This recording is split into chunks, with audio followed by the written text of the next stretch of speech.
A very good morning to all my dear students. Welcome back to my channel. मैं आपकी अपनी ma'am Meenu Chauhan आप बच्चों के रिक्वेस्ट पे 8th क्लास का ज्योग्राफी का चैप्टर ह्यूमन रिसोर्सेज लेकर आई हूँ। आपकी रिक्वेस्ट ऐसे ही हमें आती रहेगी, हम आपके साथ बने रहेंगे और ये चैप्टर भी आपका SA2 में आगे आना है। सो आप ध्यान दीजिएगा, कोई भी डाउट हो तो आप प्लीज़ मुझे कमेंट कीजिएगा। And before starting the chapter I would like to request you to please like, share and subscribe my channel और बेल आइकन को ऑल पे सेट कर दीजिए ताकि हमारी नोटिफिकेशंस आप तक पहुंचती रहें। Thank you. ज्योग्राफी का ये चैप्टर बेसिकली हमारे ह्यूमन रिसोर्सेज से बेस्ड है। ह्यूमन रिसोर्सेज का मीनिंग पहले मैं आपको क्लियर करती हूँ कि what do you mean by human resources. Human resources का मतलब होता है कि ह्यूमन बींग्स की नॉलेज को, उनकी स्किल को आप कितना यूज़ कर सकते हैं, आप कितना डेवलप कर सकते हैं, कैसे उनके माइंड को रीड आउट कर सकते हैं और उनकी जो स्किल्स होती हैं, उनकी जो नॉलेज होती है उसे हम कैसे रिसोर्सेज के साथ यूज़ करके हमारे यूज़ के लिए चीज़ें बना सकते हैं। So it is all about the human resources, मतलब human intelligency and their brain. People are a nation's greatest resource. एक देश के नागरिक उस देश की सबसे बहुत बड़ी धरोहर माना जाता है।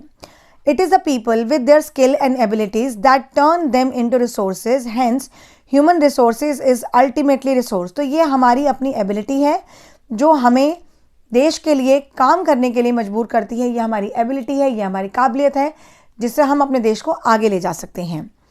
Educated and motivated people develop resources as per their requirements, and like other resources, human resources are not equally distributed over the world. जिस तरह से बहुत सारे resources वर्ल्ड वाइड डेवलप्ड हैं, ऐसे ही ह्यूमन रिसोर्सेज भी दुनिया में डेवलप्ड हैं बट इक्वली नहीं। जैसे आपने देखा है कि हमारे इंडिया की ही अगर हम बात करें, India is a versatile country, मतलब अलग अलग रिलीजन है, कस्टम है, ट्रेडिशन है, अलग अलग लैंग्वेजेस हैं। उसी तरह से ह्यूमन स्किल्स भी अलग अलग हैं। जैसे कोई बहुत पढ़ा लिखा है, कोई एवरेज है, बहुत ज़्यादा पढ़ा लिखा नहीं है, कोई बिल्कुल ही डिग्रेड है, बिल्कुल पढ़ा लिखा नहीं है। तो हर व्यक्ति की अपनी नॉलेज और स्किल के हिसाब से उसके अंदर कोई ना कोई खासियत है, उसके अंदर कोई ना कोई एबिलिटी है जिससे वो काम करता है। अब आप ये देखिए, हमारे घर में जो हमारी मदर्स होती हैं, जो हमारी ग्रैंड मदर्स होती हैं, वो बहुत ज़्यादा एजुकेटेड नहीं है but they have such a intellectual skills that they can control their family. मतलब उनकी स्किल्स इतनी अच्छी हैं, उनकी अंडरस्टैंडिंग इतनी अच्छी है कि वो पूरे परिवार को एक साथ लेकर चलती हैं। बच्चों की समस्याओं को कैसे हटाना है, सुलझाना है, बड़ों के साथ कैसे इंटरेक्ट करना है, they know each and everything. जबकि वो बहुत ज़्यादा एजुकेटेड नहीं है because their life experience make them such an experience person. Similarly बहुत सारे देश ऐसे हैं जहाँ पे रॉ मटेरियल बहुत ज़्यादा है। कुछ देश ऐसे हैं जो पूरी तरह से फुल्ली डेवलप्ड हैं, वहाँ पर मॉडर्नाइजेशन बहुत ज़्यादा है, वहाँ पर एजुकेशन लेवल बहुत हाई है और जो लोग हैं वो वहाँ के as a main human resource काम करते हैं। So the distribution of population is an important factor for the development of nation. The pattern of population distribution refers to the way in which people are spread across the earth surface. Population एक important factor क्यों है? क्योंकि ये जो population में लोग बटे हुए हैं, ये पूरी धरती पर किस किस रेशो में हैं, बहुत ज़्यादा पढ़े लिखे में, बहुत ज़्यादा डाउन में, या आदिवासी में, या एजुकेटेड लोगों में, शहरों में रहने वाले, गाँव में रहने वाले, किस किस लेवल पर ये बटे हुए हैं, ये उस पॉपुलेशन क्राइटेरिया को कंसर्न करती है। The distribution of population in the world is extremely uneven. कहीं पर पॉपुलेशन बहुत ज़्यादा है क्योंकि आबादी बहुत ज़्यादा है, और आबादी ज़्यादा क्यों है?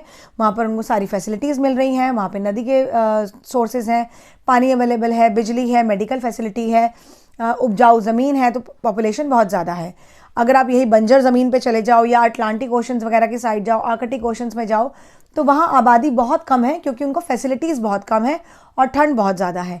तो इसीलिए नेचुरल रिसोर्सेज की अवेलेबिलिटी के कारण, उनके डेवलपमेंट के कारण, उनकी मॉडर्नाइजेशन के कारण अलग अलग राज्यों में, अलग अलग देशों में ये जो एक्सट्रीमली जो अनइवन हम पॉपुलेशन क्राइटेरिया है, हम उसे नोटिस करते हैं।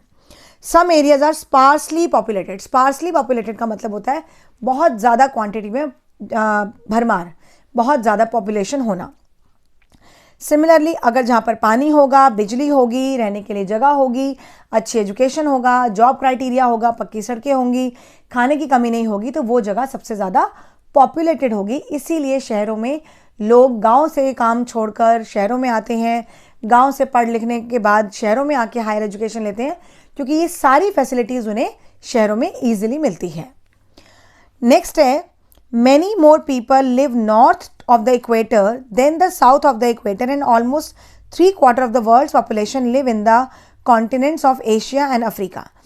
हमारे अर्थ पर पाए जाने वाली 3/4 population all over the world Asia या अफ्रीका में पाई जाती है। And some areas are sparsely populated due to the facilities and many more people live in the equator. और क्योंकि यहाँ पर इन इक्वेटर्स में इनको सारी फैसिलिटीज़ हैं जो मैंने आपको बताई, इसलिए ये लोग ज़्यादातर कॉन्टिनेंट्स ऑफ एशिया और अफ्रीकाज में रहते हैं। The next point is density of population. The number of people living in a unit area of the earth surface is called population density. एक एरिया में कितने लोग रहते हैं, मतलब 1 किलोमीटर के एरिया में कितने लोग रहते हैं, वो वहाँ की डेंसिटी ऑफ पॉपुलेशन कहलाती है। The average density of population in the world is 51 person पर स्क्वायर किलोमीटर। अगर हम एवरेज डेंसिटी की बात करें, अगर हम औसत डेंसिटी की बात करें, तो उसमें जो पॉपुलेशन क्राइटेरिया है वो 51% है 1 किलोमीटर के एरिया में। लेकिन अब आबादी इतनी बढ़ चुकी है कि ये 150 से भी ज़्यादा क्रॉस कर चुका है। South Central Asia has the highest density of the population followed by East and South East Asia. Central Asia की डेंसिटी बहुत ज़्यादा है in comparison to East and South East Asia. Similarly the factors affecting distribution of population, वो कौन से factors हैं जो population की क्राइटेरिया को, डिस्ट्रीब्यूशन को अफेक्ट करता है, जो चीज़ें मैंने आपको अभी बताई। People refers and prefers to live on plains because these are the areas that are suitable for farming, manufacturing and services activities. ज़्यादातर लोग लैंड पर रहना पसंद करते हैं instead of sea side areas या समुद्र जो एरियाज़ होते हैं वहाँ पर, या पहाड़ों में, क्योंकि लैंड साइड एरियाज़ में जो प्लेन्स होते हैं वहाँ पर खेती बाड़ी करना आसान है, लोगों के लिए मैन्युफैक्चरिंग करना आसान है, अपनी सर्विसेज देना आसान है, ट्रैवलिंग में प्रॉब्लम नहीं होती, रिसोर्सेज की कोई कमी नहीं होती, तो people prefer to live on plains, lands, right. Then climate is another factor that is very important. Like people prefer to live in a moderate climate. Moderate का मतलब क्या होता है, ना ज़्यादा गर्मी ना ज़्यादा ठंड। जैसे आपने देखा दिल्ली का जो क्लाइमेट है, गर्मी भी एक्सट्रीम होती है, 50 डिग्री तक टेम्परेचर जाता है, और सर्दियां भी जब पड़ती हैं तो 1 डिग्री 2 डिग्री 3 डिग्री टेम्परेचर जनवरी के महीने में होता है। बट क्योंकि दिल्ली के लोग एक्सट्रीम गर्मी और एक्सट्रीम सर्दी दोनों झेल सकते हैं, तो वो कहीं पर भी जाकर आसानी से सर्वाइव कर सकते हैं। अगर महाराष्ट्र के लोगों को, मराठीज़ को, अगर आप दिल्ली में जनवरी में आके रहने के लिए बोलो, तो they are not able to bear such a cold temperature, क्योंकि उन्हें 1-2 डिग्री टेम्परेचर में रहने की आदत नहीं होती। और सिमिलरली अगर आप कोल्ड डेजर्ट साइड पे रहने वाले लोगों को राजस्थान आके रहने की बात कहें, लद्दाख के रहने वाले लोगों को अगर आप राजस्थान में आके रहने की बात कहें, तो वो सर्वाइव नहीं कर सकते, क्योंकि वो उनका क्राइटेरिया नहीं है, वो उनका फोर्टे नहीं है। तो इसीलिए ये आदत जो होती है हमारी रहने की, उसको हम कहते हैं अडेप्टेशन। और क्लाइमेट एक ऐसा फैक्टर है जो लोग प्रेफर करते हैं कि मॉडरेट हो, बहुत गर्मी ना हो, बहुत सर्दी ना हो। Soil fertility is also one of the important factor that is suitable for agriculture and these areas are densely populated। जहाँ पर मिट्टी उपजाऊ है, ज़मीनें उपजाऊ हैं और खेती बाड़ी होती है, ज़्यादातर पॉपुलेशन वहीं पर पाई जाती है, क्योंकि वो खेती बाड़ी करके अनाज उगाते हैं। Next is water. Water is the main source of livelihood. Without water you can not even imagine your life. पानी से देखो कितने काम होते हैं, पानी पीने के लिए चाहिए, खाना बनाने के लिए चाहिए, नहाने के लिए चाहिए, कपड़े धोने हैं, बिजली बनती है पानी से, और खेतों में पानी का इस्तेमाल होता है इरिगेशन के लिए। तो without water life is not at all possible. Similarly minerals, area with mineral deposit are more populated. जहाँ पर मिनरल्स बहुत ज़्यादा है, कोयला है, कोयले की खान है, या ऐसे एरियाज़ हैं जहाँ पर मिनरल्स बहुत ज़्यादा पाए जाते हैं ज़मीन के अंदर से, वहाँ पर भी पॉपुलेशन बहुत ज़्यादा है, क्योंकि लोगों को ज़्यादा से ज़्यादा रोज़गार मिलते हैं, वो माइनिंग का काम करते हैं। The next is social, cultural and economic factor. The social, culture and economic factor. समाज में रहने के लिए सोशल फैक्टर्स, कल्चरल फैक्टर्स और इकोनॉमिक फैक्टर्स का होना बहुत ज़रूरी है। Areas of better housing, education, health facilities are more densely populated. जहाँ पर लोगों को रहने के लिए घर मिलेगा, एजुकेशन अवेलेबल होगी, हेल्थ फैसिलिटीज़ अवेलेबल होंगी, बिजली पानी होगा, खाना होगा, जहाँ पर ये सारी फैसिलिटीज़ उन्हें मिलेंगी, वो एरियाज़ सबसे ज़्यादा पॉपुलेटेड एरियाज़ होते हैं। प्लेसेस विद रिलीजियस और कल्चरल सिग्निफिकेंस अट्रैक्ट पीपल। जहाँ पर दार्शनिक स्थान हो, जहाँ पर मंदिर मस्जिद हो, जहाँ पे गुरुद्वाराज हों, जहाँ पे लोगों को पूजा पाठ करने के लिए अलग से जगह मिल सके, जहाँ वो शांति से बैठकर पूजा पाठ कर सके, उन जगहों पर भी जाकर लोगों को शांति मिलती है। तो वो जगहें भी लोगों को सोशल, कल्चर, इकोनॉमिक फैक्टर्स में आती हैं। Industrial areas provide employment opportunity. Economic factor का सबसे इंपॉर्टेंट सेक्शन है इंडस्ट्रियलाइजेशन, क्योंकि देखिए इंडस्ट्रीज एक ऐसा सेक्टर है जहाँ पर बहुत ज़्यादा पढ़े लिखे लोगों को, और जो बिल्कुल भी पढ़े लिखे नहीं होते, जिनको बिल्कुल पढ़ाई लिखाई नहीं आती, उन लोगों को भी जॉब मिल जाती है। उनके अकॉर्डिंग उन्हें काम मिल जाता है, जैसे लेबलिंग करना, पैकेजिंग करना, ट्रांसपोर्ट का काम करना, या सामान को एक जगह से दूसरी जगह पर शिफ्ट कराना, स्टोर हाउस में कीपर का जॉब करना, क्लीनिंग, डस्टिंग, ये सब काम उनके हिसाब से उन्हें दे दिए जाते हैं। और जो पढ़े लिखे लोग होते हैं, एग्जीक्यूटिव्स होते हैं, उनको उनके हिसाब से जॉब मिल जाती है। तो इंडस्ट्रियलाइजेशन एक ऐसा फैक्टर है, एक ऐसा सेक्टर है जो अपने साथ बहुत सारे लोगों को जॉब अपॉर्चुनिटीज़ प्रोवाइड कराता है।